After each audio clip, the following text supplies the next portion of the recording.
Hey peeps, Claudia here, founder of Automio, creator of Scale Up and award-winning legal innovator. In this video, I'm going to share with you my 5 tips on figuring out who to hire next in your law firm for growth. So let's get into it.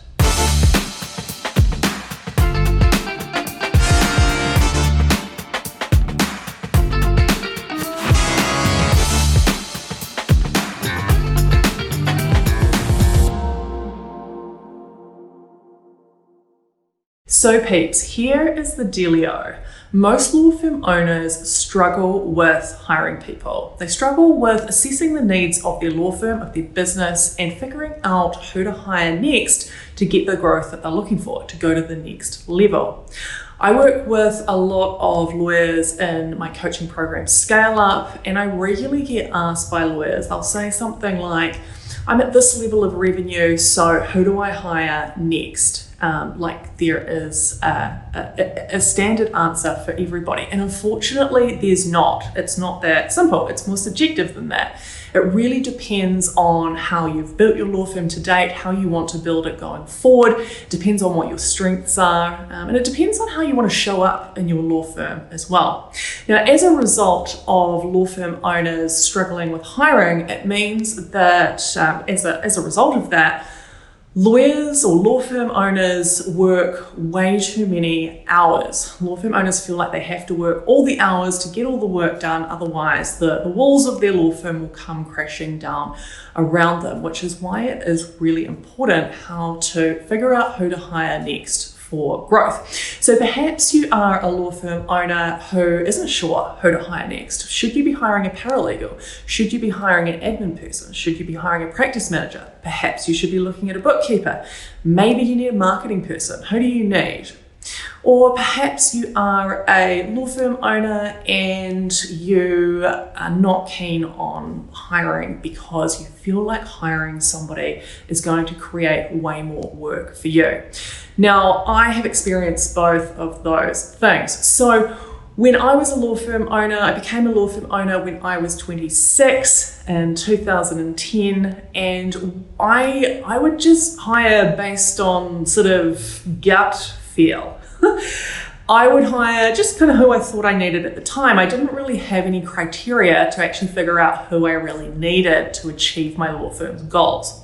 So I would hire a lawyer because I would think that I wanted to increase my revenue and I needed to bill more in fees, so I would hire a lawyer and things like that. And what ended up happening is we just added more sort of complexity to the firm in terms of more people for me to manage.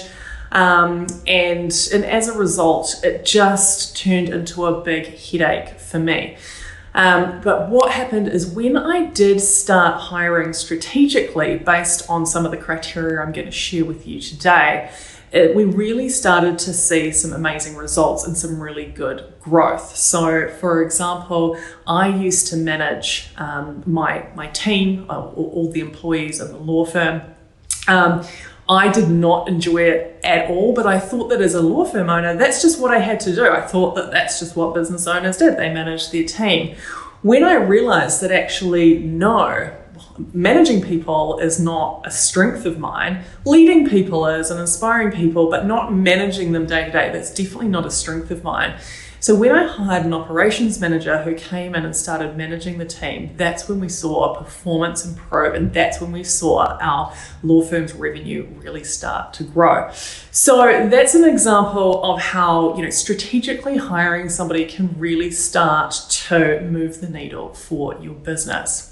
So I'm now going to share with you the 5 criteria that I use to figure out who to hire next in my business. So number 1 is work your strengths. So working your strengths is all about figuring out what you're strong at. And by strong at, I mean what you're naturally strong at. So this is not about what you're skilled at, and skills are things that you learn at school, at university, on the job.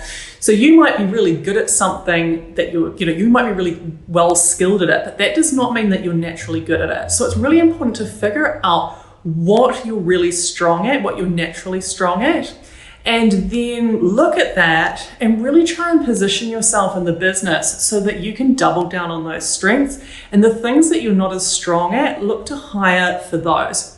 So there's a number of really good strength tests out there that can help you with this. My favorite one is Strengths Finder, which is the Gallup one, Gallup, the Strengths Finders. There's also DISC, Colby. There's the one at 16personalities.com, which is a free one. So all of those, they're all different, but they will all give you valuable information as to, what you are strong at. And being able to double down on your strengths is not only going to, increase the revenue of your business and allow you to grow faster, but you're going to be so much happier as well, because when you create a business that's rooted in your strengths, it will really, really let you gain momentum quickly. So that's number one, work your strengths. Number two is do a time study. This is one of my favorite exercises to do with my law firm coaching clients. So this is all about looking at your time for a week. It's writing down everything you do. And this is at work and outside of work as well, because there's often, efficiencies, and there's often things that you will learn about your life outside of work that may lead you to believe or to figure out that you actually need to hire somebody outside of work in the home rather than at work, okay? Because you have your at work team and then you have your home team as well. So the way that the time study works is you analyze your time for a week, and at the end of every day, once you've written everything down, you start to value your time and you separate it into $10 tasks, $100 tasks, $1,000 tasks, and $10,000 tasks. And then once you've done that, you can really start to see what are the lower value tasks that you should not be doing and that you need to start getting off your plate. Time studies are also really good for figuring out times of day when you have energy, which is an important part of growing your business and scaling your law firm as well. Number three is avoid the spreadsheet of doom.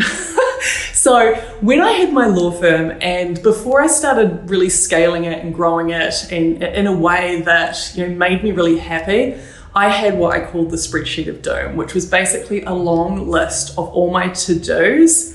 And I called it the spreadsheet of doom because basically I never liked to go and even open it, because I knew that most of a good portion of the tasks on there were things that I really just hated doing. So after a while, I figured out that having a spreadsheet of doom was no way to live. So what I started doing is at the start of every week, when I would go into my spreadsheet of doom and set out all my tasks for the week, I created a new column that was love it or hate it. And so every time I would put in a task, I would say whether I loved it or I hated it. And the way that I figured that out was that even if I was all I kind of like it, but it's kind of annoying, then it was a hate it. It was either a fuck yeah or a hell no. If it wasn't a fuck yeah, it was a hell no. So I created that column, and it really started to let me see which tasks were on my to-do list that I really loved doing and which ones I didn't. And that meant that when I kept writing in tasks over and over again that I could see that I didn't like, I got kind of sick of my own bullshit. And then that was a really good indicator that I needed to either delegate those tasks or hire somebody to do them. So number four is move the needle. So as part of the planning that you're doing for your law firm every year, every quarter, you'll be identifying opportunities as well as challenges for your law firm that you really need to work on. So it's really important that when you're doing that, you're looking at which challenge, fixing which challenge or improving which challenge, and looking at which opportunity is available to you that's going to move the needle the most in your business, in your law firm. So it's really about assessing them and figuring out which one you can have the most impact on, so that you can focus on that and hire somebody else to do some of the other stuff you're doing to free yourself up to really focus on driving that part of the business to either improve it or take advantage of that opportunity. And then number five is follow the energy. Regardless of strengths and skills and all of that, there will be things in your business that energize you and that you just absolutely love to do. So that sort of energy leaves clues, right? And that means that you really want to be filling your day with as much of that energizing work as possible and getting the stuff that saps your energy off your plate. So really important to follow that energy in your business and use that to really figure out, who could be taking those tasks that are draining you of energy off your plate. If there is not a person on your team who can do them, then looking to hire somebody to do them is a really good option. So I just want to recap those 5 things that I use as criteria to figure out who to hire next. So number 1 is work your strengths. Number 2 is do a time study. Number 3 is avoid the spreadsheet of doom. Number 4 is move the needle. And number 5 is follow the energy. If there's anything these past months have shown us, it's that the time to make lasting, impactful change in the legal industry is right now. So I want to challenge you to shake things up and create change today. If you enjoyed this video, please subscribe to our YouTube channel and share this video with your lawyer friends. See you next week.